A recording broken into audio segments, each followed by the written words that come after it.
صلوا عليه وسلموا تسليما اللهم صل على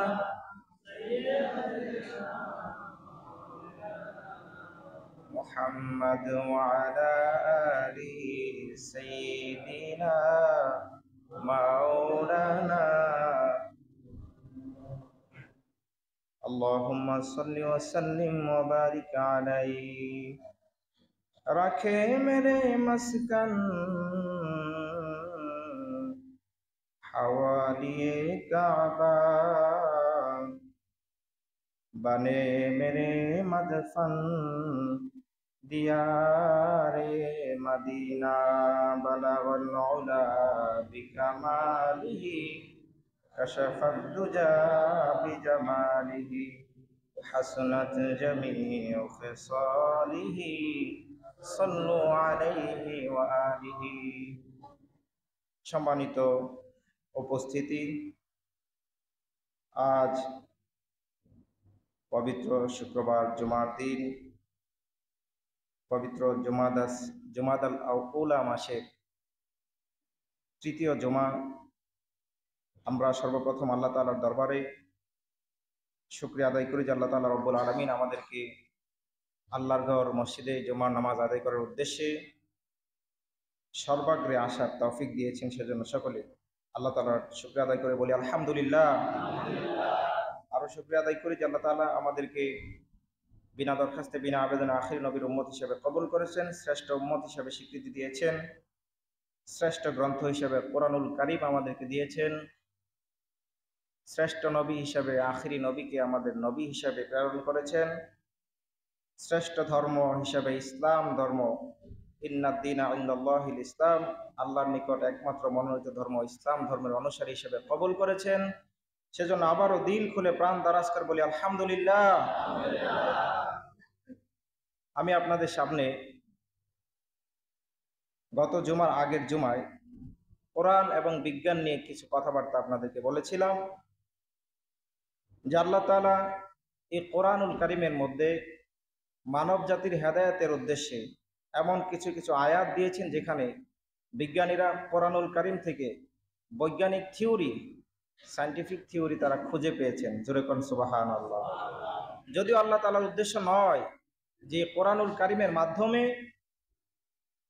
কোনো বিজ্ঞানীকে হাতে কলমে বিজ্ঞান শিক্ষা দেওয়া, তারপর আল্লাহ তাআলা রব্বুল আলামিন এই কোরআনুল কারীম এমনভাবে নাজিল করেছেন, আল্লাহ তাআলা নিজেই ঘোষণা দিয়েছেন মা ফাররাতনা ফিল কিতাবি মিন শাই, আমি এই কোরআনুল কারীমের মধ্যে এমন কোনো বিষয় নাই যেটা বাদ দিয়ে দিয়েছি, এমন কোনো বিষয় নাই যেটা আমি এখানে ইনক্লুড করি নাই, অন্তর্ভুক্ত করি নাই, এমন কোনো বিষয় নাই যেটা কোরআনুল কারীমের মধ্যে নাই। অন্য আয়াতের মধ্যে আল্লাহ তাআলা বলতেছেন ওয়ানাজ্জালনা আলাইকাল কিতাবা তিবয়ানাল লিকুল্লি শাই, আমি আল্লাহ তাআলা এই কোরআনুল কারীমের মধ্যে সব কিছুর ডিটেইলস বর্ণনা দিয়েছি। যারা গবেষণা করে কোরআনুল কারীম নিয়ে, তারা ঠিকই কোরআনুল কারীম থেকে প্রত্যেকটি বিষয়ের সন্ধান পাচ্ছেন, পাবেন ইনশাআল্লাহ।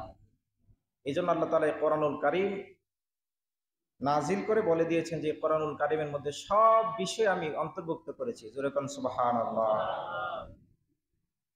এবং আল্লাহ তাআলা বৈজ্ঞানিক থিওরির মধ্যে ভুল থাকে।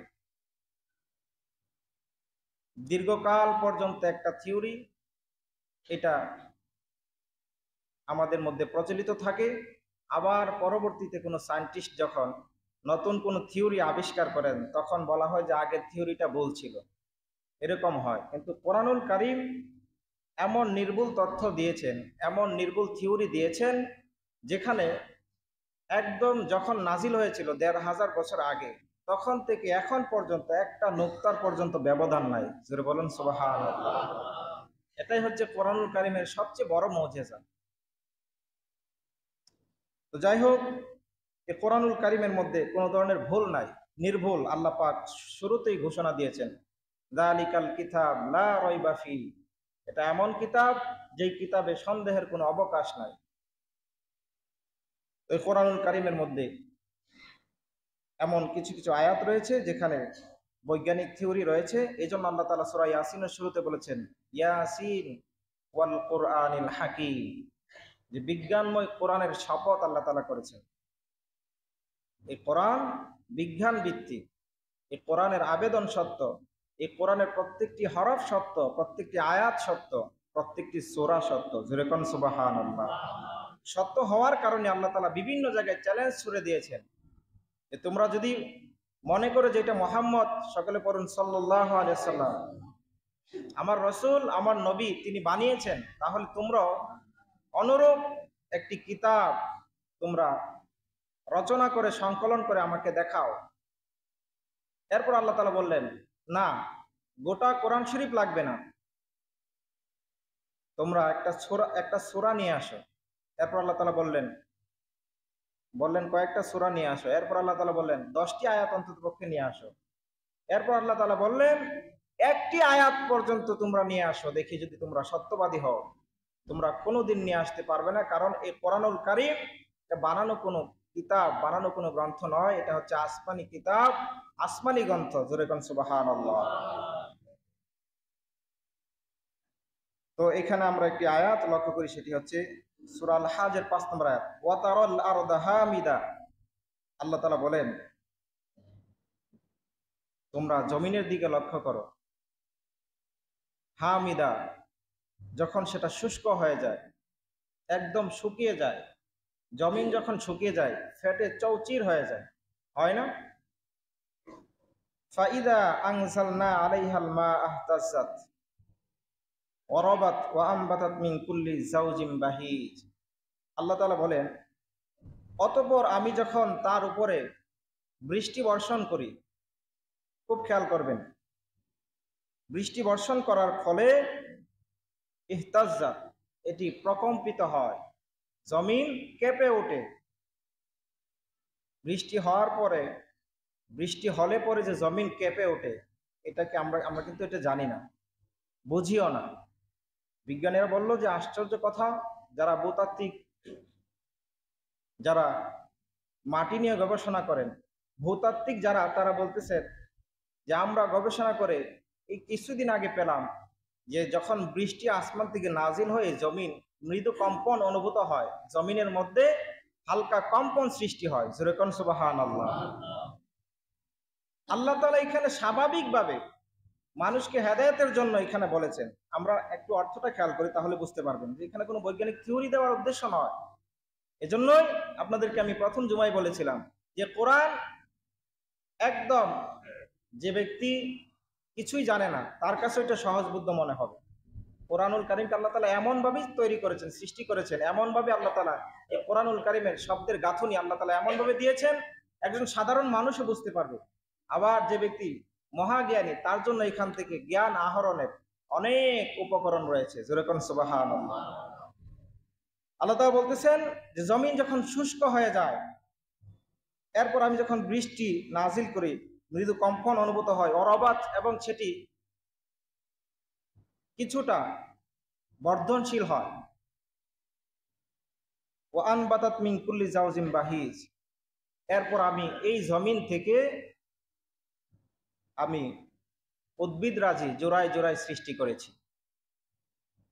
এই আয়াতে কারিমা আল্লাহ তাআলা বলতেছেন যে আমি এই শুষ্ক জমিনের মধ্যে আমি পানি বর্ষণ করে এখান থেকে আমি উদ্ভিদ ফলাই, ফলে তারা সেখান থেকে তাদের জীবিকা তারা গ্রহণ করে। তারপরেও কেন তারা আমি আল্লাহকে মানে না, আমি আল্লাহকে রব হিসেবে তারা কেন মেনে নেয় না, আমার আনুগত্য কেন করে না, আমার ইবাদত কেন তারা করে না? আল্লাহ তাআলা স্বাভাবিকভাবে মানুষকে হেদায়েতের জন্য এই কথাটি বলেছেন। বিজ্ঞানীরা সেখানে বৈজ্ঞানিক থিওরি খুঁজে পেয়েছেন। তারা বলতেছেন যে এখানে জমিনে যখন বৃষ্টি নাজিল হয়, হালকা কেঁপে ওঠে, মৃদু কম্পন জমিনে তৈরি হয়, এরপরে অরবাত, এবং সেটি প্রসারিত হয়। স্বাভাবিকভাবে যখন জমিন শুকিয়ে যায় তখন এই জমিনের মধ্যে জমিন সংকুচিত হয়, সংকুচিত হওয়ার কারণে ফেটে চৌচির হয়ে যায়। গ্রামে যারা চাষাবাদ করেন তাদের জমিগুলোতে যখন গ্রীষ্মকালে প্রচন্ড রোদ যখন পড়ে, তখন সেগুলি শুষ্ক হয়ে দেখবেন ফেটে চৌচির হয়ে যায়। কেন? সেটা সংকুচিত হয়, সংকুচিত হওয়ার কারণে ফাটল সৃষ্টি হয়, জায়গা কমে যায়। আবার যখন বৃষ্টি পড়ে সেটা কি প্রসারিত হয়। এরপর আল্লাহ তাআলা বলেন ওয়া আমবাতাত মিন কুল্লি জাওজিন বাহিজ, আমি সেখান থেকে জোড়ায় জোড়ায় উদ্ভিদ সৃষ্টি করেছি। আল্লাহ তাআলা অন্য একটি আয়াতে বলেছেন সুবহানাল্লাযী খালাকাল আজওয়াজা কুল্লাহা মিম্মা তুমবিতুল আরদু ওয়া মিন আনফুসিহিম ওয়া মিম্মা লা ইয়ালামুন। আল্লাহ তাআলা বলেন যে পবিত্রতা সেই সত্তার, যিনি জোড়ায় জোড়ায় প্রত্যেকটি জিনিস সৃষ্টি করেছেন যা এই জমিন থেকে উৎপন্ন হয়। বিজ্ঞানীরা গবেষণা করে বললেন যে এখানে মহাবিশ্বের কথা আল্লাহ তাআলা বর্ণনা করেছেন। আমরা ইতিপূর্বে জানতাম মানুষ এবং যত প্রাণী আছে সেই প্রাণীদের মধ্যে আল্লাহ তাআলা জোড়ায় জোড়ায় পুংলিঙ্গ স্ত্রীলিঙ্গ তৈরি করেছেন। যারা উদ্ভিদ বিজ্ঞান নিয়ে গবেষণা করেন, বোটানিক্যাল বিষয়গুলা নিয়ে যারা গবেষণা করেন, সেই বিজ্ঞানীরা বলতেছেন যে গাছের মধ্যেও জমিন থেকে যা উৎপন্ন হয় সেখানেও পুংলিঙ্গ স্ত্রীলিঙ্গ আছে। আল্লাহ তাআলা সেখানেও জোড়ায় জোড়ায় সৃষ্টি করেছেন। সেটা বিজ্ঞানীরা জেনেছেন হয়তো 100 বছর আগে, কিন্তু আল্লাহ তাআলা এই তথ্য, এই বৈজ্ঞানিক থিওরি 1500 বছর আগে আমাদেরকে দিয়ে দিয়েছেন। জোরে কোন সুবহানাল্লাহ। এই জন্য এই কোরআনের আবেদন সত্য, এই কোরআন নির্ভুল। এই জন্য কোরআনকে আমাদের তেলাওয়াত করতে হবে বেশি বেশি করে। আল্লাহ তাআলা কোরআনুল কারীমের অন্যত্র বলেছেন যখন মুমিনরা কোরআনুল কারীম তেলাওয়াত করে জাদাতহুম ঈমানা, তাদের ঈমান বৃদ্ধি পাবে। এই যে আমরা যখন এখানে দেখলাম যে 100 বছর আগে যে থিওরি আবিষ্কার হয়েছে সেটা 1500 বছর আগে আল্লাহ তাআলা জানিয়ে দিয়েছেন, যখন বিজ্ঞানের কল্পনাই করা যেত না, অসম্ভব, সেই সময় আল্লাহ পাক এই থিওরি দিয়েছেন। মানে কি, কোরআনুল কারীম আসমানি কিতাব, এই কিতাবের প্রণয়নকারী একমাত্র আল্লাহ তাআলা। এই কোরআনের প্রত্যেকটি কথার কথক আল্লাহ তাআলা। জোরে কোন সুবহানাল্লাহ। এই জন্য আল্লাহ তাআলা বলেছেন যে কোরআনুল কারীমের মধ্যে কোনো ভুল নাই। এই জন্য আপনি যখন কোরআনুল কারীম তেলাওয়াত করবেন, এর অর্থগুলি খেয়াল করবেন, আপনার ঈমান বৃদ্ধি পাবে। এবং শুধু ঈমান বৃদ্ধি পাবে না, এই প্রত্যেকটি হরফে হরফে কোরআনুল কারীম বেশি করে তেলাওয়াত করবেন। প্রত্যেকটি হরফে নবীজি বলেছেন মান সাল্লা আলাইয়া মান ক্বারা মিনাল কুরআনি হারফান, যে ব্যক্তি কোরআনুল কারীম থেকে একটি হরফ পড়লো ফালাহু আশরু আমসালিহা, তার জন্য আল্লাহ তাআলা 10টি নেকি লিপিবদ্ধ করে দিবেন। সূরা কোন সুবহানাল্লাহ। এই জন্য কোরআনুল কারীম বেশি বেশি করে তেলাওয়াত করবেন। আর মানুষকে যখন মারা যাওয়ার পরে কবরের মধ্যে রাখা হবে, রাখার পরে সমস্ত বন্ধু, সমস্ত তার সাথীরা তাকে কবর দিয়ে চলে যাবে, কেউ তার সাথে অবস্থান করবে না। কিন্তু সেই বিপদের সময়ে তার মাথার কাছে কোরআনুল কারীম এসে উপস্থিত হয়ে যাবে। জোরে বলুন সুবহানাল্লাহ। ফেরেশতারা পিরাপিরি করবে যে তুমি কে, এখানে কে, তুমি আসছো? আমরা প্রশ্ন করার জন্য এই বান্দাকে সওয়াল জবাব করার জন্য আসছি, তুমি আবার কে আসছো? তখন কোরআনুল কারীম জবাব দেবে যে আমি তার সমস্ত জিন্দেগি কোরআন তেলাওয়াত, আমি একটা রূপ ধারণ করে কবরে আসছি। আজকের এই বিপদের দিনে সবাই তাকে ছেড়ে চলে গেল, তার আত্মীয় স্বজন, ভাই বেরাদার সবাই চলে গেল, সে একা কবরের মধ্যে এতিম। আমি কোরআনুল কারীম তাকে এই কবরের বিপদ থেকে রক্ষা করার জন্য আল্লাহর নির্দেশে চলে এসেছি। ফেরেশতারা বলবেন তাহলে তুমি বের হয়ে যাও, সওয়াল জবাব করার জন্য একটু সুযোগ দাও, পরে আবার এসো। বলবেন না, আমি তাকে কখনোই একা ফেলে যাব না, সে তো আমাকে কোনোদিন ছেড়ে যায় না। তার শত ব্যস্ততা থাকার পরেও সে প্রত্যেক দিন এক আয়াত হলেও কোরআনুল কারীম থেকে তেলাওয়াত করেছে। সুবহানাল্লাহ বলবেন না? এই জন্য কোরআনুল কারীমের সাথে সম্পর্ক কোনোদিন ছেদ করবেন না, কোরআনুল কারীমের সাথে সম্পর্ক রাখবেন। পৃথিবীর সব দরজা যখন বন্ধ হয়ে যায়, আল্লাহ তাআলার দরজা কখনোই বন্ধ হয় না। বরঞ্চ রাত যখন গভীর থেকে গভীরতর হয়, তখন মানুষের দরজাগুলি আস্তে আস্তে করে বন্ধ হয়ে গেলেও, লক করে দিলেও আল্লাহর দরজা তখন খুলতে শুরু করে। মানুষের কাছে আপনি যখন কোনো কিছু চাইবেন, যত বেশি চাইবেন মানুষ তত বেশি বিরক্ত। আল্লাহ তাআলা বলেন আমার কাছে না চাইলে বিরক্ত। মান লাম ইয়াসআলিল্লাহ, সহিহ হাদিস, ফার্স্ট ক্যাটাগরির হাদিস। মান লাম ইয়াসআলিল্লাহ ফায়াগদাব আলাইহি, আল্লাহ তাআলা বলেন, নবীজির হাদিস, নবীজি বলতেছেন আল্লাহ তাআলার কাছে কেউ যদি না চায়, দোয়া না করে, আল্লাহ তাআলা তার উপর রাগ করেন। নাউজুবিল্লাহ পড়েন। এজন্য আল্লাহর কাছে বেশি বেশি চাইতে হবে। তো যাই হোক, বলতেছিলাম যে কোরআনুল কারীম বেশি বেশি করে তেলাওয়াত করবেন। এই কোরআনুল কারীম প্রত্যেকটি জায়গায় আপনাকে সহযোগিতা করবে। ফেরেশতাদেরকে কোরআনুল কারীম উত্তর দিবে যে আমি তাকে ছেড়ে যাওয়ার জন্য আসি নাই, সে আমাকে কোনোদিন আমার তেলাওয়াত কোনোদিন বন্ধ করে নাই, এজন্য আজকে আমি সওয়াল জবাবের সময়ও থাকবো। যদি সে সওয়াল জবাবের মধ্যে উত্তর দিতে গিয়ে আটকে যায়, আমি কোরআনুল কারীম তার প্রশ্নের উত্তর আমি বলে দেব। এই জন্য কোরআনুল কারীমের তেলাওয়াত দরকার আছে না নাই? অবশ্যই তেলাওয়াত করবেন প্রত্যেক দিন। এক আয়াত হলেও কোরআনুল কারীম থেকে তেলাওয়াত করবেন ইনশাআল্লাহ। যাই হোক, আমরা যেই কথা বলতেছিলাম, কোরআনুল কারীমের আরেকটি আয়াত, এটি সূরা আন-নিসার, সূরা আল-আম্বিয়ার 32 নম্বর আয়াত, ওয়াজআলনা সামাআ সাকফাম মাহফুযা। আল্লাহ তাআলা বলেন যে আমি এই আসমানকে সুরক্ষিত ছাদ হিসেবে আমি আল্লাহ তাআলা তৈরি করেছি। এই আকাশকে সুরক্ষিত ছাদ হিসেবে আল্লাহ তাআলা তৈরি করেছেন। আমরা যখন ঘরের ছাদ দেই, কি জন্য দেই? বৃষ্টি থেকে বাঁচার জন্য, রোদ থেকে বাঁচার জন্য, কি বলেন, বিভিন্ন ঝড় ঝাপটা থেকে বাঁচার জন্য আমরা এই ছাদ দিই, এটা প্রোটেকশন। তো আসমান কিভাবে ছাদ হতে পারে? বিজ্ঞানীরা বলতেছেন আসমান এটা আসলেই একটি সুরক্ষিত ছাদ। একদম এটা সুরক্ষিত একটি ছাদ। কিরকম? এই সূর্য থেকে যে আলো আমাদের কাছে আসে, এটা ছাঁকনির মাধ্যমে ফিল্টারিং হয়ে আমাদের কাছে পৌঁছায়। যদি সরাসরি এই সূর্যের আলো আমাদের উপর পড়তো, তাহলে আমাদের জীবন ধারণ করা সম্ভব হতো না, আমরা সবাই জলে পুড়ে ছাই হয়ে যেতাম। এই জন্য এটা আল্লাহ তাআলা একদম ফিল্টারিং করে আমাদের জন্য যা উপকারী সেটা আমাদের জন্য পাঠাচ্ছেন, আর বাকি জিনিসটা উপরে চলে যাচ্ছে। এই সূর্যের মধ্যে কিন্তু আল্ট্রাভায়োলেট, অতি বেগুনি রশ্মি আছে, যেটা মানুষের উপরে পড়লে ক্যান্সারের মতো দুরারোগ্য রোগ হওয়ার সম্ভাবনা আছে, মেডিকেল সায়েন্স বলে।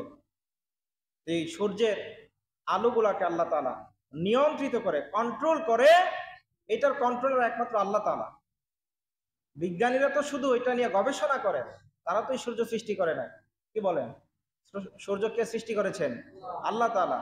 এই দুনিয়ার সব কিছু আল্লাহ তাআলা সৃষ্টি করেছেন। আল্লাহ তাআলা বলছেন ওয়াজআলনা সামা সাকফাম মাহফুজা, আমি আল্লাহ তাআলা এই ছাদ, আকাশকে ছাদ হিসেবে, সুরক্ষিত ছাদ হিসেবে আমি আল্লাহ তাআলা তৈরি করেছি।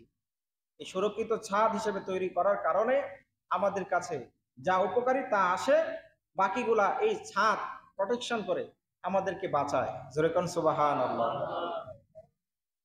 আরেকটা ব্যাখ্যা এইভাবে দিয়েছেন যে প্রতিনিয়ত উল্কার ঝড় হয়, উল্কাপিণ্ড, গ্রহাণু অনেক সময় রাতের বেলায় দেখা যায় আসমান থেকে বিভিন্ন অগ্নি নিচের দিকে আসতেছে।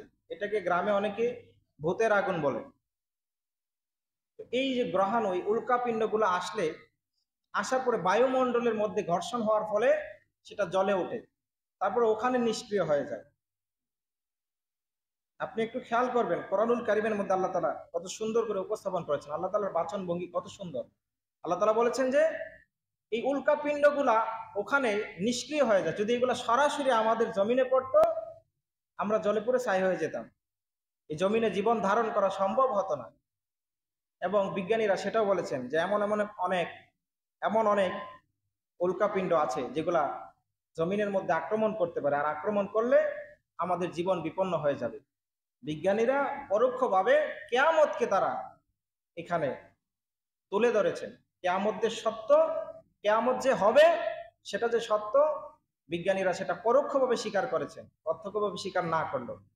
যখন আল্লাহ তাআলার হুকুম চলে আসবে, তখন এই ছাদ আর তখন কাজ করবে না, তখন দেখবেন এই জমিন ফেটে যাবে। আল্লাহ তাআলা কোরআনুল কারীমে যেটা বলেছেন, কিয়ামত যখন হবে আসমান থেকে খসে খসে তারকারাজি পড়তে থাকবে। ইদা সামাউ ফাতারাত, আসমান বিদীর্ণ হয়ে যাবে, জমিন থেকে সবকিছু বের হয়ে যাবে, জমিন ফেটে যাবে, সাগরগুলি উদ্বেলিত হবে। মানুষ তখন বলতে থাকবে যে আমার কি হয়েছে, এখানে কি হলো, কি শুরু হয়ে গেল। মানুষ বলতে থাকবে অকাল আল ইনসানু মা লাহা, মানুষ বলতে থাকবে যে এটা কি হলো, কি অবস্থা হয়ে গেল, এত সুন্দর পৃথিবী হঠাৎ করে কি হয়ে গেল, এরকম মানুষ বলতে থাকবে। তো যাই হোক, বিজ্ঞানীরা বলতেছেন এটা হচ্ছে সুরক্ষিত ছাদ। আল্লাহ তাআলা আমাদেরকে এরকম খুঁটিবিহীন একটা ছাদের ব্যবস্থা করে আমাদের জীবনকে সুন্দরভাবে পরিচালনা করার যে সুযোগ দিয়েছেন, আমরা সকলে সে আল্লাহর শুকরিয়া আদায় করতে হবে। আর এই কোরআনুল কারীমের মধ্যে আমাদেরকে আল্লাহ তাআলা স্বাভাবিকভাবে হেদায়েতের জন্য যদিও এই কথাটি বলেছেন, বিজ্ঞানীরা বলতেছেন এখানে আমাদের জন্য এই আয়াতটি মহাবিস্ময়ের কথা। মহাবিস্ময় এখানে রয়েছে, যেটা ১৫০০ বছর আগে বলেছেন, আর আমরা ফ্লাইট আবিষ্কার হওয়ার আগ পর্যন্ত সেগুলো জানতাম না। এই হচ্ছে কোরআনুল কারীম। তো আমরা খেয়াল করি আরেকটি আয়াতের মধ্যে আল্লাহ তাআলা বলতেছেন ওয়াকুল্লু শাইইন ইনদাহু বিমিকদার। আল্লাহ তাআলা বলতেছেন যে আমি প্রত্যেকটি বিষয় নির্ধারিত পরিমাণে নিয়ন্ত্রিতভাবে আমি প্রত্যেকটি জিনিস তৈরি করেছি। অন্য একটি আয়াতে বলতেছেন ইন্না কুল্লা শাইইন খলাকনাহু বিকদার। আমি আল্লাহ তাআলা প্রত্যেকটি নির্ধারিত পরিমাণ তৈরি করেছি এই দুনিয়ার মধ্যে। যেমন ধরেন অক্সিজেন, আমাদের এই পৃথিবীতে অক্সিজেন আছে 21%। এটাকে আল্লাহ পাক সুনিয়ন্ত্রিত, আল্লাহ তাআলা বলতেছেন যে একদম নিয়ন্ত্রিতভাবে সুনির্ধারিতভাবে আমি প্রত্যেকটি জিনিস তৈরি করেছি দুনিয়ার মধ্যে। এখানে 21 ভাগ আল্লাহ তাআলা অক্সিজেন দিয়েছেন, এটা সুনির্ধারিত। যদি সেখান থেকে 50 ভাগ হতো, সর্বত্র আগুন বিরাজমান থাকতো, আগুন। অক্সিজেন যদি বেশি থাকতো, 50 ভাগ থাকতো, তাহলে সব আগুন হয়ে যেত, তাহলে আমাদের এখানে বেঁচে থাকা সম্ভব হতো না। আবার যদি সেটা কমিয়ে 21% থেকে কমিয়ে 2%, 3%, 5% নিয়ে আসা হতো, তাহলে আমরা কেউ বেঁচে থাকতে পারতাম না, সবাই ইন্না লিল্লাহি ওয়া ইন্না ইলাইহি রাজিউন। কিন্তু আল্লাহ তাআলা এই সুনিয়ন্ত্রিত একদম পরিমিত পরিমাণে আল্লাহ তাআলা যে দিয়েছেন, সেটা এক বড় নিয়ামত। সেটা আল্লাহ তাআলা এখানে উল্লেখ করেছেন। বিজ্ঞানীরা বলতেছেন এখানে আমাদের বিজ্ঞান চলে আসছে, যেরকম সুবহানাল্লাহ। শুধু তাই নয়, আল্লাহ তাআলা যে এই ভূপৃষ্ঠকে উঁচু এবং নিচু করে বানিয়েছেন, সেটাও আল্লাহ তাআলার এক কারিশমা। সেখানে এক বিরাট নিয়ামত বিরাজ করছে। যদি পুরোটা ভূমি যদি সমান থাকতো, ভূপৃষ্ঠ এবং সমুদ্র পৃষ্ঠ যদি সমান সমান থাকতো, জোয়ার আসলে সমুদ্রের মধ্যে আমরা সবাই ভেসে যেতাম। কি বলেন, ভেসে যেতাম না? পানিতে আমরা প্লাবনে ভেসে যেতাম। এই জন্য আল্লাহ তাআলা একদম সুনিয়ন্ত্রিত ভাবে উঁচু এবং নিচু করার কারণে নিচু জায়গায় পানিগুলি থাকে, উঁচু জায়গায় আমরা অবস্থান করতে পারি। এটা আল্লাহ তাআলার এক নিয়ামত। এরপরে আসমানের মধ্যে আল্লাহ তাআলা বলতেছেন ওয়াস-সামা রাফাহা ওয়া ওয়াদাআল মিজান। আমি আসমানকে সুউচ্চ করেছি, ওয়াদাআল মিজান, এবং সেখানে আমি মিজান স্থাপন করেছি। আসমানে মিজান বলতে, মিজান অর্থ দাঁড়িপাল্লা। আসমানে মিজান মানে কি? সেখানে কি কোনো কিছুর ওজন হবে? সেখানে কি ব্যবসা বাণিজ্য হচ্ছে নাকি? এটা মিজান, দাঁড়িপাল্লা মানে হচ্ছে ব্যালেন্স। আল্লাহ তাআলা ব্যালেন্স করে তৈরি করেছেন, ব্যালেন্সিং পাওয়ার। মিজান দিয়ে ব্যালেন্স বোঝায়, ভারসাম্য বোঝায়। আপনি যখন দাঁড়িপাল্লা দিয়ে মাপেন, এক পাশে আপনি 1 কেজি বাটখারা দিলেন, অন্য পাশে আপনি মাল ওজন করবেন, সেটাও কি 1 কেজি দিলে দুইটা যখন সমান হবে, এটাকে বলে ব্যালেন্স। আল্লাহ তাআলা ব্যালেন্সিং পাওয়ার আল্লাহ তাআলার কাছে। ভারসাম্যহীনভাবে যদি আসমান থাকতো, এই আসমান কখনোই বিরাজমান থাকতো না। আল্লাহ তাআলা বলেন সেটাকে আমি নিয়ন্ত্রিতভাবে কন্ট্রোল করে রেখেছি মানুষের সুবিধার জন্য। সব কিছুই মানুষের জন্য। এই দুনিয়ার মধ্যে মানুষ ছাড়া বাকি যা কিছু আমি আল্লাহ তাআলা তৈরি করেছি, সব কিছুই মানুষের নিমিত্তে, মানুষের খেদমতের জন্য তৈরি করেছি। জোরে কোন সুবহানাল্লাহ। আরেকটি আয়াত আল্লাহ তাআলা বলতেছেন ওমা ইয়াযুবু আন রাব্বিকা মিন মিসকালি যাররাতিন ফিল আরদি ওয়ালা ফিস সামাই ওয়ালা আসগরা মিন যালিকা ওয়ালা আকবার ইল্লা ফি কিতাবিম মুবিন।